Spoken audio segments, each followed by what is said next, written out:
শান্তিনগর দ্বাদশ শ্রেণী বিদ্যালয়ে পণ্ডিত ঈশ্বরচন্দ্র বিদ্যাসাগরের আবক্ষ মূর্তি উন্মোচন করা হয়। অনুষ্ঠানে উপস্থিত প্রাক্তন কেন্দ্রীয় প্রতিমন্ত্রী প্রতিমা ভৌমিক সহ বিশিষ্টরা।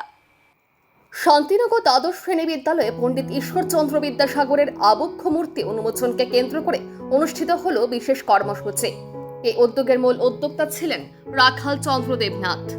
তিনি নিজস্ব অর্থ ব্যয়ে বিদ্যালয় প্রাঙ্গণে বিদ্যাসাগরের আবক্ষ মূর্তি নির্মাণের উদ্যোগ গ্রহণ করেন। অনুষ্ঠানে প্রথম পর্বে মূর্তির ফিতা কেটে শুভ উদ্বোধন করেন প্রতিমা ভৌমিক। উপস্থিত ছিলেন ধনপুরের বিধায়ক বিন্দু দেবনাথ সহ অন্যান্য অতিথিরা। এরপর বিদ্যালয়ের ছাত্রছাত্রী, শিক্ষক শিক্ষিকা, পরিচালন কমিটির সদস্য এবং অভিভাবকদের নিয়ে একটি আলোচনা সভার আয়োজন করা হয়। সভায় শিক্ষার প্রসার ও সমাজ সংস্কারে বিদ্যাসাগরের অবদান নিয়ে বক্তব্য রাখেন অতিথিরা।